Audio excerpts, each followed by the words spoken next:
제가 지금도 잊을 수 없는 기억이 있습니다.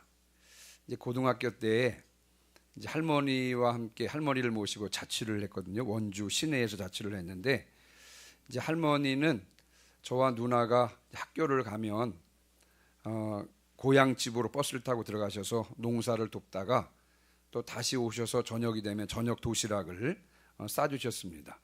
굉장히 피곤하셨을 것 같아요. 아침 일찍이. 제가 학교를 한 6시쯤 갔거든요. 그러니까 아침이 6시 반쯤 나갔으니까 새벽 기도 이제 끝나고 이제 얼마 있다가 오셔서는 밥 챙겨주시고, 그리고 고향집에 가서 농사를 짓다가 또 제가 저녁 도시락이 필요하니까 오셔서 저녁 도시락을 준비해 가지고 학교까지 또 배달해 주시고, 무척이나 피곤하실 텐데 저희 할머니는 새벽 예배를 빠지는 법이 없었습니다. 또 새벽 예배를 다녀오신 후에는 특별히 제 몸에 손을 얹고 기도해 주셨는데, 겨울에는 할머니의 손이 차니까요. 제가 이렇게 자고 있으면, 건하게 자고 있으면 찬 손이 올라와서 이렇게 몸에 대고 기도하시니까요. 제가 막 싫어가지고 뿌리쳤던 그런 기억이 있습니다.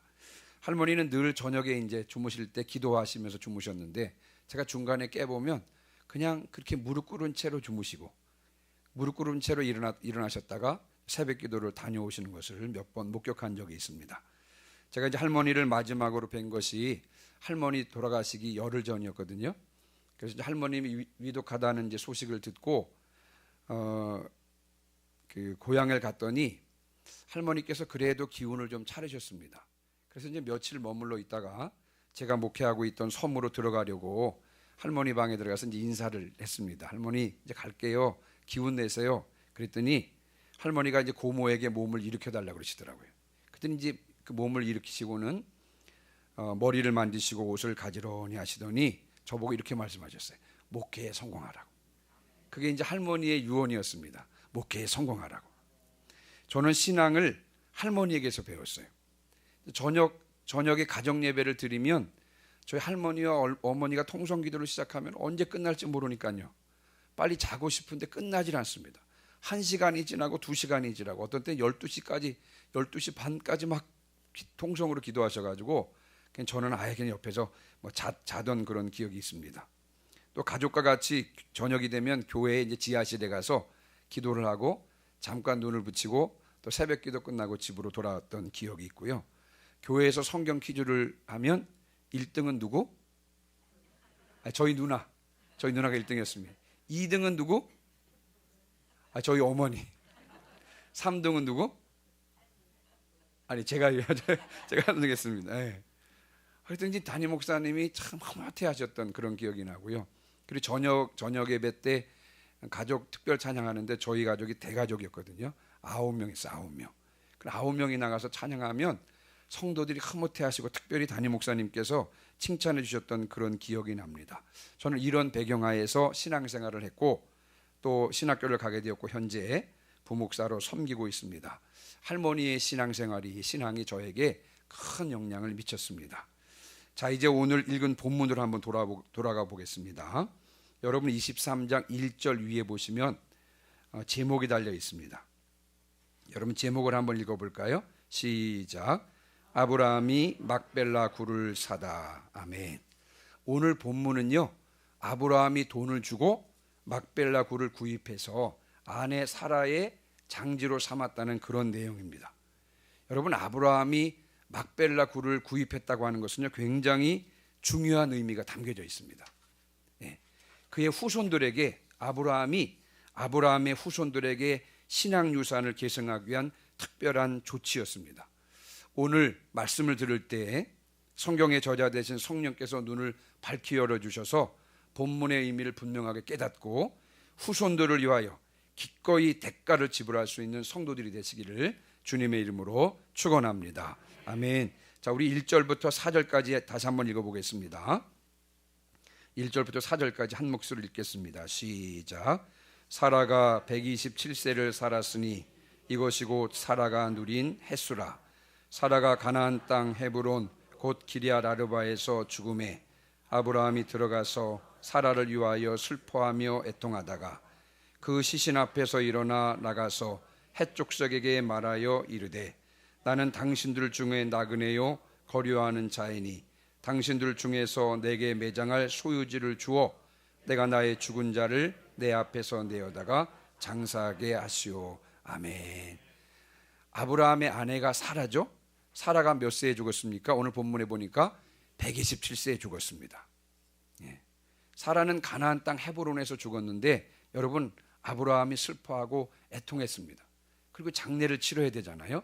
그래서 함께 살고 있던 핵족속에게 가서 4절 보니까 당신들 중에서 내게 매장할 소유지를 주어 내가 나의 죽은 자를 내 앞에서 내어다가 장사하게 하시오.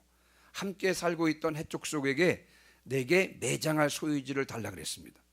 근데 이제 뒤에 본문을 연결해서 보면 여기서 말하는 그 장지를 달라는 말, 소유지를 달라는 말은 그냥 거저달라는 것이 아니라 돈을 주고 사겠다는 것입니다. 돈을 줄 테니 땅을 달라는 것입니다. 자, 그런데 여기서 우리가 한번 생각해 봐야 될 내용이 있는데요. 여러분, 그때까지 아브라함은 자신의 땅을 한 평도 가지고 있지 않았습니다. 그래서 아내 사라가 죽었을 때 사라를 묻을 땅이 없었습니다. 그러면 어떤 분들은 이렇게 생각하실지 모르겠어요. 그러면 아브라함은 땅을 살 만한 경제적인 여유가 없었을까요? 여러분, 그렇지 않습니다. 창세기를 자세히 읽어보신 분들은 아시겠지만 창세기 13장에도 보니까 아브라함에게 가축과 은과 금이 풍부하였더라 그랬습니다. 창세기 24장에 아브라함의 종 엘리에셀이요, 이삭의 신부감을 얻으러 바단 아람으로 갔잖아요. 그때 이제 리브가의 가족들에게 하는 말을 들어보면 여호와께서 나의 주인에게 크게 복을 주시어 창성하게 하시되 소와 양과 은금과 종들과 낙타와 나귀를 그에게 주셨고 라고 고백하고 있는 것을 볼 수가 있습니다. 그러면 창세기 전후 문맥을 보면 여러분, 아브라함은 거부였음에 틀림이 없습니다. 마음만 먹으면 얼마든지 충분한 땅을 살 수 있었을 그런 상황이었습니다. 그런데 여러분, 아브라함은 그렇게 하지 않았어요. 땅을 사지 않았습니다. 여러분은 왜 땅을 사지 않았을까요? 왜 땅을 사지 않았을까요? 자, 제가 한번 여러분에게 질문을 합니다. 만약에 이미 여러분이 소유하고 있는 땅을 돈을 주고 살 필요가 있을까요, 없을까요? 저희 아버지께서 저에게 3,000평의 땅을 물려주셨습니다. 자, 그래서 제 소유가 되었습니다. 자, 그러면 제가 그 3,000평, 아버지가 주신 3,000평을 돈을 주고 다시 살 필요가 있을까요, 없을까요? 살 필요가 없습니다. 왜요? 왜? 이미 내 땅이기 때문에 그렇습니다. 마찬가지예요. 하나님께서 아브라함이 지금 현재 살고 있는 땅, 가나안 땅에는 이미 가나안 10족속이 살고 있긴 있습니다만 이미 그 땅은 하나님께서 주시겠다고 약속하신 약속의 땅입니다. 가나안 10족속이 이미 살고는 있어요. 살고는 있습니다. 지금 내 소유는 아니에요. 내 땅은 아닙니다. 그러나 이미 하나님께서 주시겠다고 약속한 땅입니다. 이미 자신의 땅이니 값을 주고 다시 살 이유가 없었던 것입니다. 그래서 아브라함은 그때까지요, 한 평의 땅도 소유하지 못하고 있었던 것입니다. 아브라함의 믿음이 나의 믿음이 되어야 할 줄 분명히 믿습니다. 여러분, 그러면 아브라함의 믿음은 어떤 믿음입니까? 한번 따라해 보세요. 하나님의 약속을 믿는 믿음. 다시요. 하나님의 말씀을 믿는 믿음. 창세기 15장에 보니까 하나님께서 아브라함에게 말씀하셨어요. 아브라함아, 두려워하지 말라. 나는 네 방패요 너의 지극히 큰 상급이라. 그랬더니 이제 아브라함이 하나님 저에게 뭘 주시려고요? 예, 근데 저는 자식이 없습니다. 만약에 주신다 그러면 하나님께서 씨를 주시지 않아서 종을 상속자로 삼을 수밖에 없겠네요. 그때 하나님께서 말씀하세요. 내 종이 내 상속자가 아니라 내 몸에서 날 내 아들이 상속자가 될 것이라. 그리고는 하나님께서 아브라함을 바깥으로 이끌어 가셨습니다. 그리고는 하늘을 바라보라 그랬습니다. 아브라함이 하늘을 바라봤더니 하늘에는 무엇이 반짝반짝 빛나고 있어요? 별이 하늘에 밤하늘의 별이 쏟아질 듯이 무수히 반짝이고 있었습니다. 아브라함이 그 별을 바라보고 있자니 하나님께서 말씀하신 것입니다. 내 자손이 이와 같으리라. 여러분, 당시 아브라함에게는 자식이 있었어요, 없었어요? 없었습니다. 한 명도 없었습니다. 한 명도 없었던 아브라함에게 하나님께서 네 자손이 하늘의 별처럼 많아질 것이다 라고 말씀하셨습니다. 그러나 아브라함은 창세기 15장에 보니까 네 자손이 별처럼 많으리라는 하나님의 약속의 말씀을 그대로 믿었습니다. 우리로 말하면 아멘, 그렇게 될 줄 믿습니다.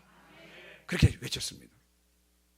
내가 비록 지금은 한 명의 자녀도 없지만 그러나 네 자손이 하늘의 별처럼 많을 것이다 라고 하나님께서 약속의 말씀을 해주시니 아브라함이 그대로 아멘, 그렇게 될 줄 믿습니다 라고 믿음을 고백했습니다. 그랬더니요, 하나님께서는 아브라함의 이 믿음을 보시고 그를 의롭다고 여겨주셨습니다. 여러분, 새해 우리 교회의 표가 뭐죠? 큰 소리로 한번 해보겠습니다. 시작. 극히 큰 군대가 되리라. 아멘. 여러분, 이거는 목사님께서 기도하시던 중에 하나님께서 우리 교회 올 2023년 우리 교회에게 주신 하나님의 약속의 말씀인 줄 분명히 믿습니다. 하나님께서 약속의 말씀으로 주셨으면 우리가 어떻게? 아멘. 이 약속의 말씀이 올 한 해 그대로 우리 교회에 성취될 줄 믿습니다. 여러분, 이것이 하나님의 약속을 믿는 믿음, 하나님의 말씀을 믿는 믿음인 것입니다. 여러분뿐만 아니라 올 한 해 동안 주일, 특별히 주일 강단에서 선포되는 말씀을 나에게 주시는 약속의 말씀, 나에게 주시는 말씀으로 받으시기를 주님의 이름으로 축원합니다. 그 말씀을 그대로 나에게 주시는 말씀으로 받고 올 한 해 이대로 이루어질 줄 믿습니다 라고 붙잡는 믿음, 바로 그것이 하나님의 약속을 믿는 믿음, 하나님의 말씀을 믿는 믿음일 줄 분명히 믿습니다. 하나님을 사랑하는 자, 곧 그의 뜻대로 부르심을 입은 자들에게는 모든 것이 합력하여 선을 이루느니라. 네. 이 말씀 또한 하나님께서 나에게 주신 말씀이니 비록 환경이 나를 슬프게 하고 아프게 한다 할지라도 결국 하나님께서 모든 것을 합력하여 선을 이룰 줄 분명히 믿습니다. 이와 같은 말씀으로 아멘으로 순종하면 그대로 되는 줄 분명히 믿습니다.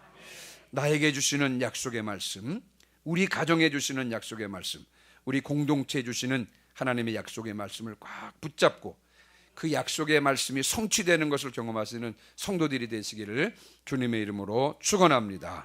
아멘. 자, 그 다음에요 5절부터 18절인데 조금 길죠.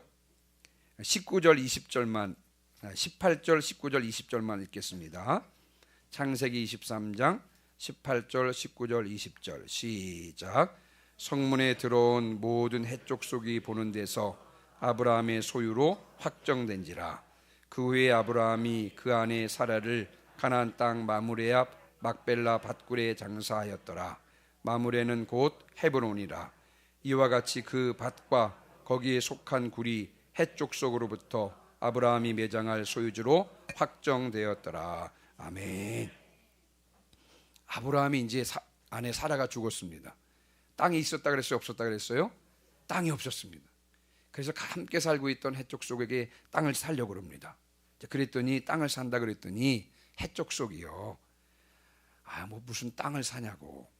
마음에 드는 곳 어디든지 그곳에 매장하십시오. 매장할 수 있습니다. 그렇게 할 수가 있습니다. 그렇게 말을 해요.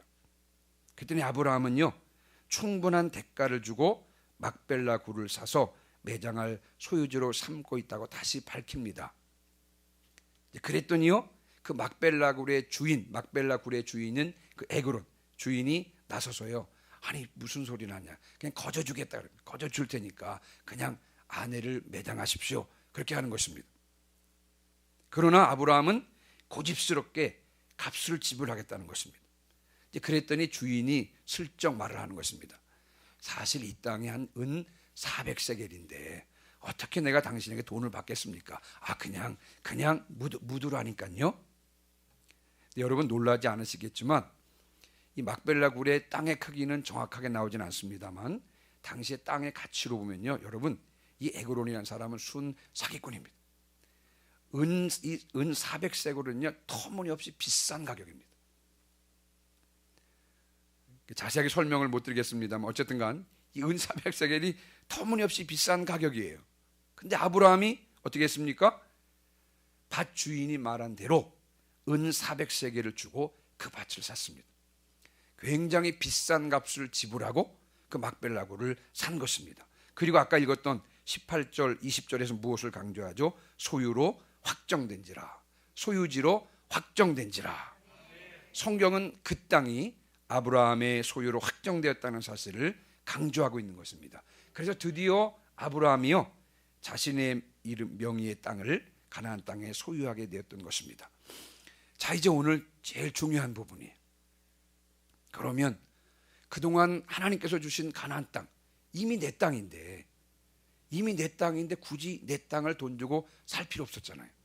그러나 그럼에도 불구하고 그때 이제 아브라함은 마음을 바꿔먹고 은 400세겔을 주고 막벨라 굴을 구입하고 자신의 소유지로 확정을 합니다.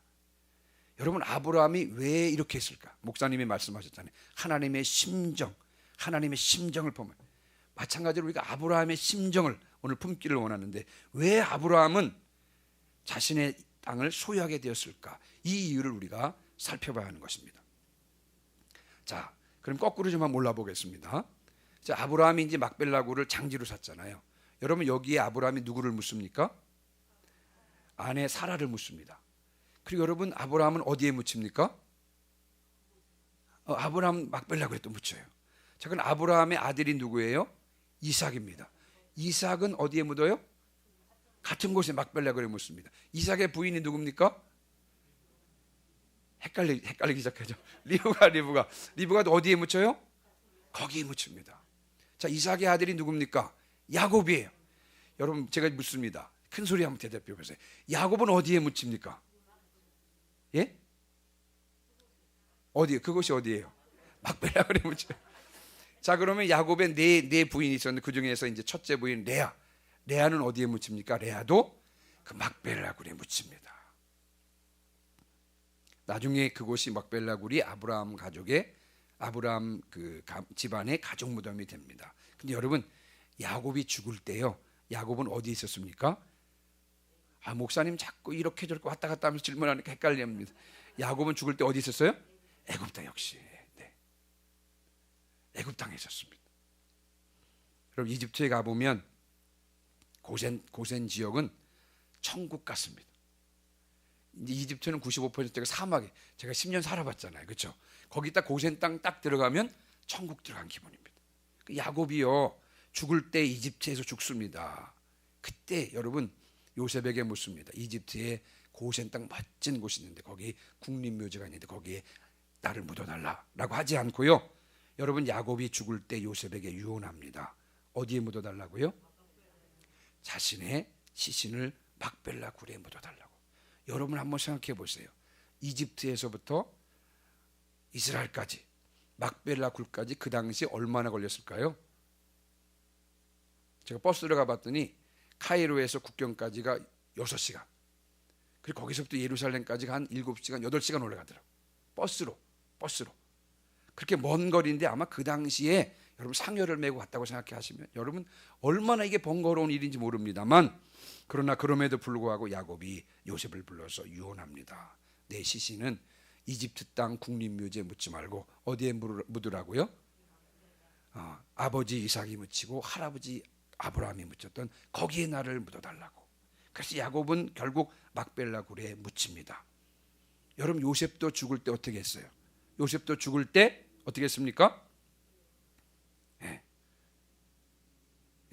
내 시신을 어디에 묻으라고요? 이집트 땅에 묻지 말고 가나안 땅에 묻어달라고 유언을 했습니다. 가나안 땅에 묻어달라고.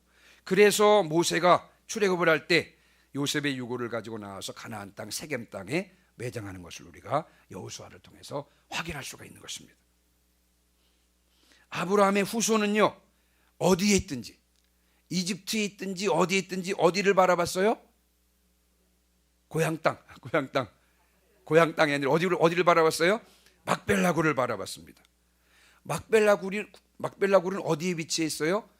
가나안 땅에 위치해 있습니다. 아브라함의 후손들은 어디에 있든지 막벨라 굴을 바라봤고요, 막벨라 굴이 있는 가나안 땅을 사모하게 되었고, 가나안 땅을 약속으로 주신 하나님을 소망하게 되었던 것입니다. 아브라함이 막벨라 굴을 구입한 이유가 여기에 있습니다. 후손이 어디에 있든지 막벨라 굴을 바라보고, 막벨라 굴이 위치한 가나안 땅을 바라보고, 그 가나안 땅을 주시겠다고 약속하셨던 그 하나님의 약속을 잊지 말고 그 약속을 붙잡고 살도록 여러분 은 400세겔이라고 하는 터무니없는 값을 주고 그 막벨라고를 장지로 구입했던 것입니다. 후손들에게 하나님에 대한 신앙의 유산을 물려주려고요, 아브라함 비싼 값에 그 땅을 사서 자손들에게 물려주었던 것입니다. 여러분, 이 아브라함의 심정이 우리에게 있어야 될 줄 분명히 믿습니다. 이 아브라함의 심정이 우리에게 있어야 될 줄 분명히 믿습니다.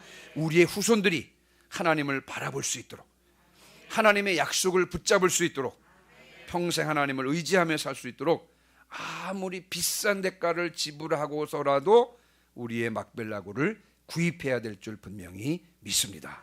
자, 그러면 후손들을 위해서 지불해야 될 대가가 무엇일까요? 여러분, 우리가 한번 오늘 성경을 한번 찾아보겠습니다. 하나님께서 사랑하시던 왕, 당신의 마음에 합한 자라고 칭찬했던 다윗이죠. 여러분, 다윗의 아들로서 왕이 된 사람이 누굽니까? 다윗을 이어서 솔로몬이잖아요. 그러면 그 아들 솔로몬이 아버지 다윗을 어떻게 평가했는지 우리 한번 살펴보겠습니다. 조금 번거롭더라도 한번 성경 찾아보겠습니다. 구약 성경 열왕기상 3장 말씀입니다.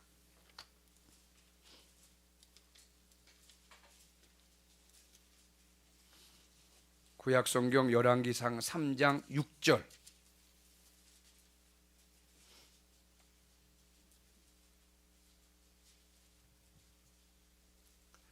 자, 다 찾으셨죠?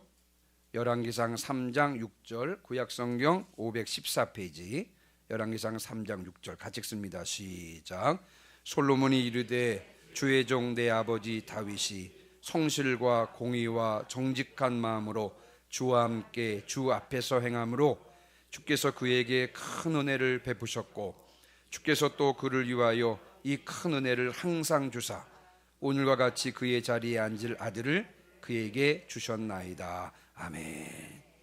솔로몬이 바라본 아버지 다윗은 어떤 사람이었습니까? 평생 하나님 앞에서 성실과 공의와 정직한 마음으로 늘 하나님과 동행했으며 늘 하나님 앞에서 행했다는 것입니다. 하나님께서 늘 내 앞에 계신 것처럼 그렇게 의식하며 하나님과 동행했다라고 지금 누가 이렇게 보고 있는 것입니까? 아들 솔로몬이 그렇게 보고 있던 것입니다. 아버지 다윗이 항상 하나님 앞에서 하나님과 동행하는 삶을 살았더니 하나님께서 아버지에게 그와 같은 은혜를 베풀어 주셨다는 것을 누가 보고 알고 있다는 것입니까? 그의 아들 솔로몬이 보고 알고 있었던 것입니다. 여러분 잘 아시는 대로 후에 솔로몬이 왕비들의 유혹을 받아서 우상 숭배를 하잖아요. 여러분, 그렇지만 나중에 어떻게 되었습니까? 나중에 마음을 돌이킵니다. 돌이켜서 전도서를 쓰잖아요. 전도서를 쓰고는 말년에 회심해서 전도서를 쓰면서 이렇게 기록합니다. 일의 결국을 다 들었으니 하나님을 경외하고 그의 명령들을 지킬지어다. 이것이 모든 사람의 본분이니라. 솔로몬의 결론입니다. 인생 모든 것이 헛되고 다 헛된데 결국 사람의 본분이 무엇이다? 하나님을 경외하는 것이다. 저는 솔로몬이 말년에 회심하여 하나님을 경외하라고 외칠 수 있었던 것은 아버지 다윗의 신앙의 모습을 보았기 때문이라고 생각합니다. 네, 그렇죠? 눈물로 기도하는 자식은 망하지 않는 줄 분명히 믿습니다. 결국은 돌이키고 주님 앞에 나오게 될 줄 분명히 믿습니다. 우선 우리가 해야 될 것은, 우리가 후손들을 위해서 지불해야 될 대가가 무엇입니까? 우선은요, 내가 바로 서야 될 줄 분명히 믿습니다. 하나님의 약속의 말씀을 확고하게 붙잡아야 될 줄 분명히 믿습니다. 그래서 그 말씀을 붙잡고 세상이나 환경의 변화에 좌우되는 것이 아니라 하나님의 말씀을 분명히 붙잡고 흔들림 없이 자루나 우루나 치우치지 않고 묵묵히 그 말씀을 믿고 신뢰하고 붙잡고 나아갈 때 우리의 후손들에게 그것은 막벨라굴이 될 줄 분명히 믿습니다. 저는 개인적으로 새벽 기도 좋아하고요, 하나님께 약속했던 저녁 기도를 미아중앙교회 와서 하게 돼서 너무 감사합니다. 아침 기도 저녁 기도 하는 거 참 감사한데 제가 가만히 생각해 봤는데 새벽 기도를 좋아하게 된 이유가 할머니 기도 때문이 아닌가 생각이 들었어요.